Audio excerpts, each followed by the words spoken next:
Assalamu alaikum, dear students. Welcome to City College of Tangail online class. Today I have been in front of you to take a class on narration. I will discuss how the tense has to be changed in narration, and I will also discuss about sentence narration. Today I will show you a shortcut technique of changing tense by the change of verb. প্রিয় শিক্ষার্থী, আজকে আমি তোমাদের দেখাবো ন্যারেশনের মধ্যে কিভাবে tense পরিবর্তন করতে হয় শর্টকাট ওয়েতে, অর্থাৎ শর্টকাট টেকনিক অবলম্বন করে কিভাবে তুমি টেন্সটা পরিবর্তন করবে সেটাই আমি আজকে আলোচনা করব। রিপোর্টিং ভার্বটা পাস্ট ফর্মে থাকে, অর্থাৎ গত ক্লাসে in the previous class I told you that if the reporting verb is in past tense, the tense of the reported speech will be changed. অর্থাৎ যদি রিপোর্টিং ভার্বটা পাস্ট ফর্মে থাকে তাহলে অবশ্যই তোমাকে রিপোর্টেড স্পিচের টেন্স পরিবর্তন করতে হবে। যদি পাস্ট টেন্স না থাকে, যদি সেটা প্রেজেন্ট টেন্সে থাকে এবং ফিউচার টেন্সে থাকে, তাহলে তোমার রিপোর্টেড স্পিচের ভার্ব টেন্স কখনোই পরিবর্তন করা যাবে না। তাহলে চলো দেখি আমরা। প্রথমে জানতে হবে যে রিপোর্টিং ভার্ব পাস্ট ফর্মে থাকলে, রিপোর্টিং ভার্ব পাস্ট ফর্মে থাকলে রিপোর্টেড স্পিচ এর ভার্ব পরিবর্তন হবে নিম্নরূপ। ভার্ব পরিবর্তন বলতে এখানে তোমরা টেন্স পরিবর্তনও বলতে পারো, যেহেতু আমি তোমাদের টেকনিক শেখাবো ভার্বের মাধ্যমে, ঠিক আছে, কিভাবে পরিবর্তন করা যায়। তাহলে টেন্স পরিবর্তন হবে নিম্ন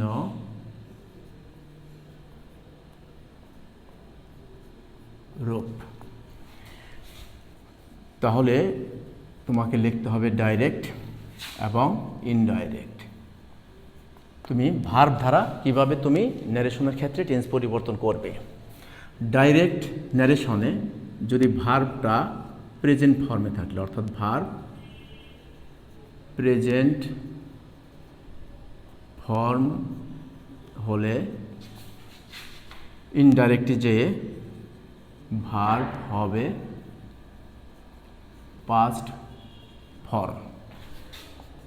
ভার্ব যদি অ্যামিজার থাকে তাহলে ইনডাইরেক্টে এর মান বসবে ওয়াজার। অর্থাৎ তুমি যদি এই ডাইরেক্ট ন্যারেশনের ভার্বগুলার মান যদি তুমি ইনডাইরেক্টে নিয়ে বসাও তাহলে অটোমেটিক তোমার টেন্স পরিবর্তন হয়ে যাবে। এরপর হ্যাজ থাকলে ইনডাইরেক্টে হ্যাড হবে হ্যাভ বিন,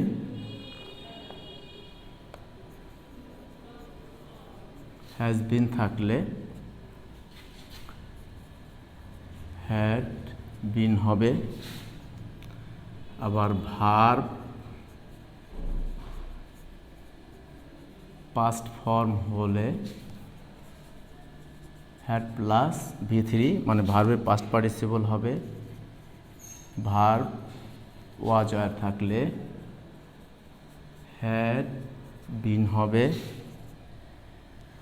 তারপরে হ্যাড থাকলে হ্যাডই হবে, কারণ তোমাদের মনে রাখতে হবে যে ডাইরেক্ট ন্যারেশনে যদি পাস্ট পারফেক্ট টেন্স থাকে তাহলেই সেটা ইনডাইরেক্টেও যেই পাস্ট পারফেক্টই হবে, এবং ডাইরেক্ট ন্যারেশনে যদি পাস্ট পারফেক্ট কন্টিনিউয়াস টেন্স থাকে তাহলে ইনডাইরেক্টলি যেও পাস্ট পারফেক্ট কন্টিনিউয়াস টেন্সই লিখতে হবে। অর্থাৎ ভার্বের কোনো পরিবর্তন বা টেন্সের কোনো পরিবর্তন হবে না, তার মানে নো চেঞ্জ। আবার হ্যাড বিন থাকলে এখানেও হ্যাড বিনই হয়ে যাবে, নো চেঞ্জ, ঠিক আছে। এরপরে যদি থাকে শ্যাল, উইল, ক্যান, মে, তাহলে ইনডাইরেক্ট এসে এগুলোর ফার্স্ট ফর্ম হবে, হবে, ঠিক আছে। তার মানে শ্যাল থাকলে শুড হবে, উইল থাকলে উড হবে, ক্যান থাকলে কুড হবে, মে থাকলে মাইট হবে, ঠিক আছে।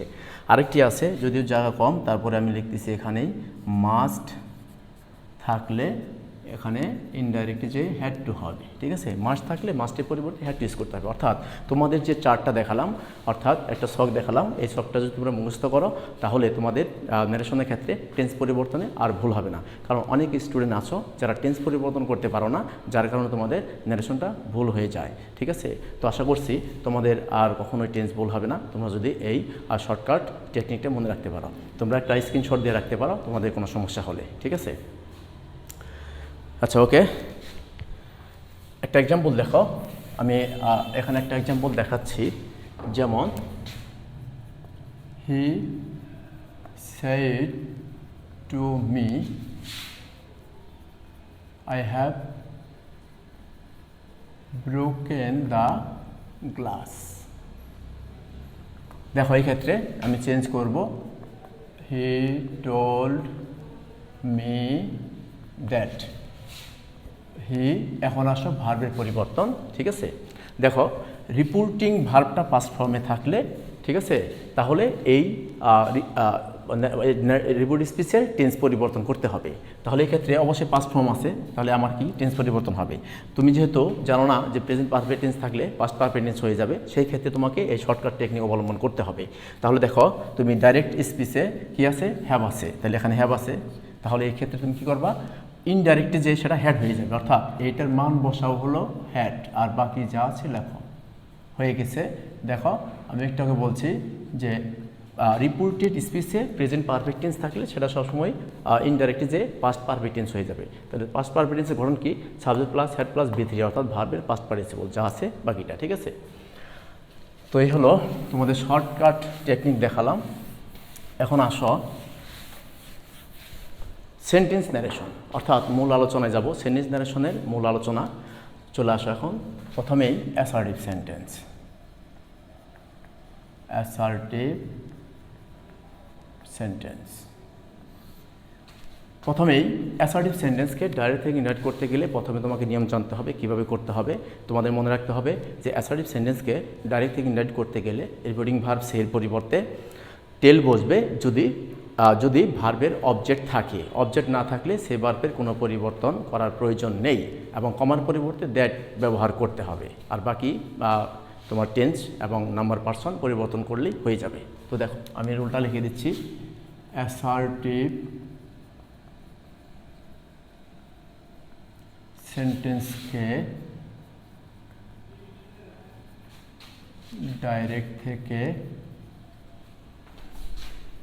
ইনডাইরেক্ট, অ্যাসার্টিভ সেন্টেন্সকে ডাইরেক্ট থেকে ইনডাইরেক্ট করতে রিপোর্টিং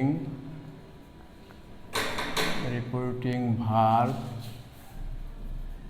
সের পরিবর্তে টেল বসবে যদি ভার্বের অবজেক্ট থাকে। অবজেক্ট যদি না থাকে তাহলে অবজেক্ট না থাকলে reporting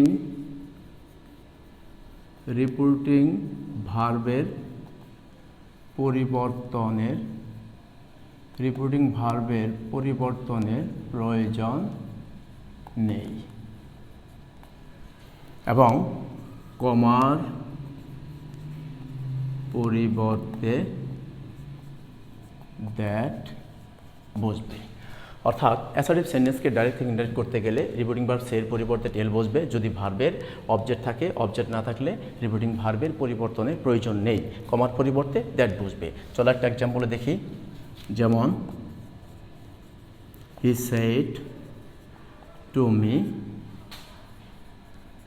I went to market to buy a shirt। ঠিক আছে, তাহলে এই ক্ষেত্রে খেয়াল করো, তাহলে আমার কি করতে হবে, রিপোর্টিং ভার্ব সের পরিবর্তে টেল বসবে। তাহলে এখানে সেট আছে, আর সেটা যেহেতু প্রেজেন্ট ফর্ম আর সেটটা পাস্ট ফর্ম, তাহলে অবশ্যই টেলের পরিবর্তে আমার এখানে টোল ইউজ করতে হবে। আর মনে রাখতে হবে যে সেভ আর অর্থাৎ টেল ভার্বের পরে কোনো প্রিপোজিশন লেখার প্রয়োজন নেই। তার মানে টোটা এখানে উঠে যাবে। তাহলে এখানে কি হলো, হি টোল্ড মি, আর কমার পরিবর্তে দ্যাট বসবে। তাহলে এখানে দ্যাট বসাও, আর বাকিটা হলো নাম্বার পার্সন পরিবর্তন করে দিলেই হয়ে যাবে এবং টেন্স পরিবর্তন করলেই হবে। তাহলে এখানে কি হবে, যেহেতু ফার্স্ট পার্সন সবসময় পরিবর্তন হবে রিপিটিং ভার্বের সাবজেক্ট অনুযায়ী, তাহলে এখানে হবে হি।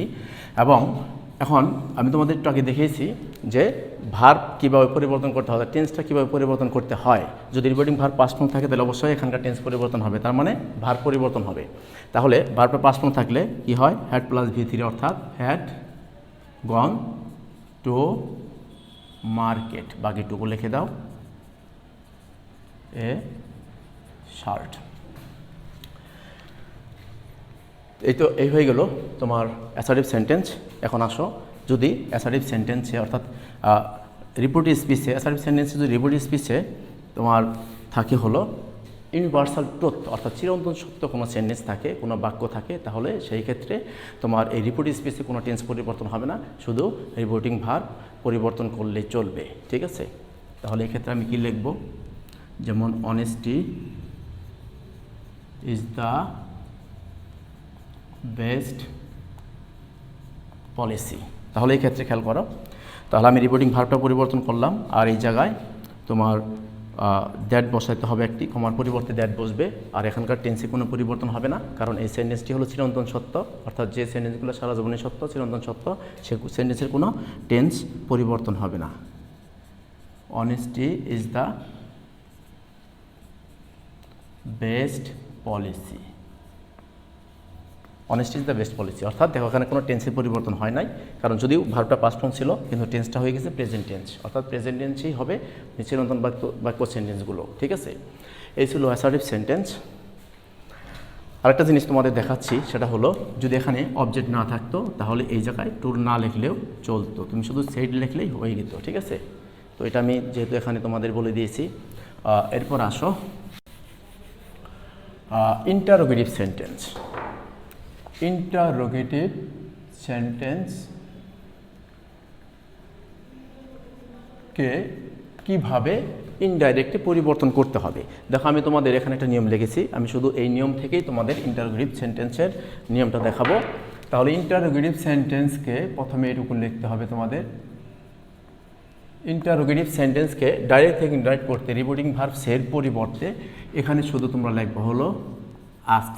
ঠিক আছে, আস্ক, অর্থাৎ রিপোর্টিং ভার্ব সের পরিবর্তে আস্ক বসবে, যদি আস্ক বসবে। ঠিক আছে, এটুকু দরকার নেই, ভার্বের অবজেক্ট থাকলেও না থাকলেও আমাকে আস্ক ইউজ করতে হবে। ঠিক আছে, আর এই জায়গায় খেয়াল করো, এখানে কমার পরিবর্তে আমি লিখতে পারি আস্ক বসবে, আর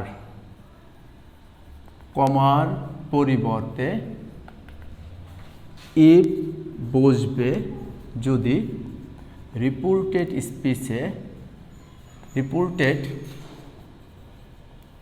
স্পিচটি WH ওয়ার্ড দ্বারা শুরু না হয়। রিপোর্টেড স্পিচটি যদি WH ওয়ার্ড দ্বারা শুরু না হয়, কিন্তু WH ওয়ার্ড দ্বারা শুরু হলে কমায়ের পরিবর্তে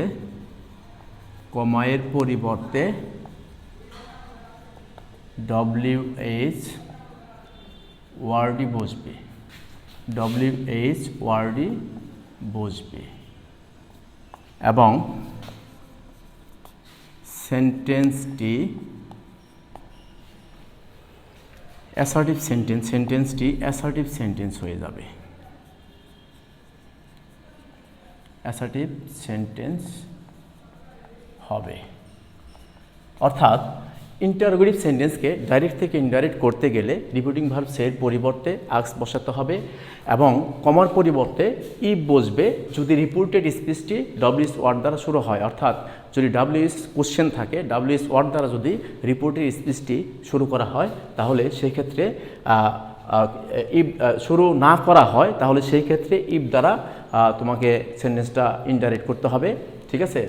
আর যদি ডব্লিউএস ওয়ার্ড দ্বারা শুরু হয়, অর্থাৎ ডব্লিউএস ওয়ার্ড দ্বারা যদি শুরু হয় তাহলে সেক্ষেত্রে তোমাকে কমার পরিবর্তে ডব্লিউএস ওয়ার্ডই লিখতে হবে। অর্থাৎ আমি কি বললাম যে রিপোর্টেড অর্থাৎ ইন্টারোগেটিভ সেন্টেন্সে তোমাকে কমার পরিবর্তে ইফ বসাইতে হবে যদি রিপোর্টেড স্পিচে ডব্লিউএস ওয়ার্ডটা না থাকে, ঠিক আছে, অর্থাৎ হোয়াট, হুইচ, হাউ এগুলোর দ্বারা যদি সেন্টেন্সটা না থাকে।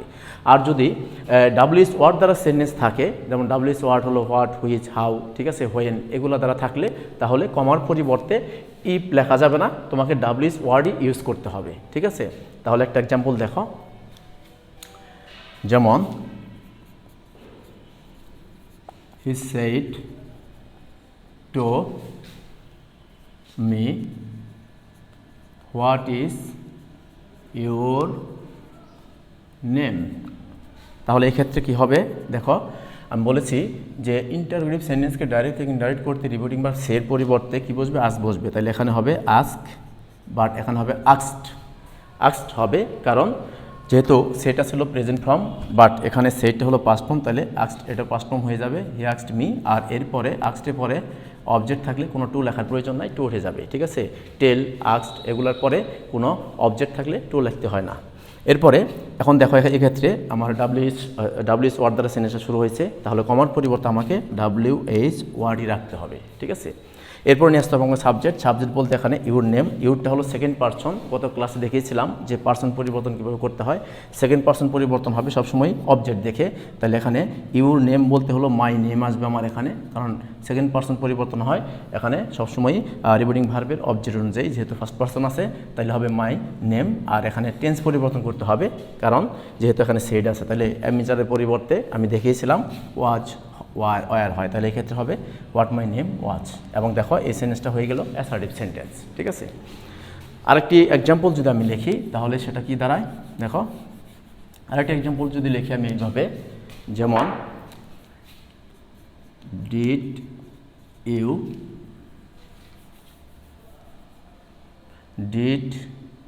You go to college yesterday? Did you go to college yesterday? দেখো তাহলে এটা কীভাবে করবে, প্রথমে হি আস্কড মি যেটুকু আমি লিখেছি এটা ঠিক থাকবে। এরপরে দেখো এটা হলো সাহায্যকারী ভার্ব, অর্থাৎ এখানে দেখো যে কমার পরিবর্তে ইফ বসবে যদি রিপোর্ট স্পিচে ডব্লিউএস ওয়ার্ড না থাকে, তাহলে অবশ্যই এখানে ডব্লিউএইচ ওয়ার্ডটা নাই, হোয়াট, হুইচ, হাউ, হোয়েন এগুলো দ্বারা প্রশ্ন করা হয়নি, ঠিক আছে। তাহলে এক্ষেত্রে সাহায্যকারী ভার্ব থাকলে তোমাকে ইফ ইউজ করতে হবে কমার পরিবর্তে। ডিডটা হলো এখানে সাহায্যকারী ভার্ব, তাহলে আমি ইফ ইউজ করবো। এখন সাবজেক্ট পরিবর্তন করতে হবে, তাহলে অবজেক্ট অনুযায়ী হবে, যেহেতু সেকেন্ড পারসন আছে ইউ আই হবে। এরপরে এখন আছে দেখো ভার্বটা আছে পাস্ট ফর্মে, যদি ভার্ব পাস্ট ফর্মে থাকে তাহলে ইনডাইরেক্টে পরিবর্তন হয়ে যাবে, পাস্ট পারফেক্ট টেন্স হয়ে যাবে, অর্থাৎ পাস্ট ইনডিফিনিট টেন্স সবসময় ইনডাইরেক্টে যে পাস্ট পারফেক্ট টেন্স হয়ে যাবে। বাট এখানে ভার্ব হিসাবে ধরলে তাহলে আমার পাস্ট ফর্ম থাকলে হ্যাড প্লাস ভি3 আসে, তাহলে এখানে মূল ভার্ব ধরতে হবে আমার গো, ডিডটা উঠে যাবে কারণ সাহায্যকারী ভার্ব, তাহলে I had gone to college. এখন yesterday থাকলে যে আমি তোমাদের গত ক্লাসে দেখিয়েছিলাম যে নিকটবর্তী ওয়ার্ডগুলো সবসময় দূরবর্তী ওয়ার্ডে পরিবর্তন করতে হবে, তাহলে সেই ক্ষেত্রে yesterday থাকলে এর পরিবর্তন হবে দ্য প্রিভিয়াস ডে, ঠিক আছে। তো ডিয়ার স্টুডেন্টস, আশা করি তোমরা বুঝতে পেরেছ আমি আজকে তোমাদের কিভাবে টেন্স পরিবর্তন করতে হয় শর্টকাট ওয়েতে দেখালাম, এবং আরও দুটি সেন্টেন্স নিয়ে আলোচনা করলাম, অ্যাসার্টিভ সেন্টেন্স এবং ইন্টারোগেটিভ সেন্টেন্স। তো এই পর্যন্ত ছিল আজকে আমার ক্লাস। তো আগামী ক্লাসে আবার তোমাদের সামনে হাজির হব।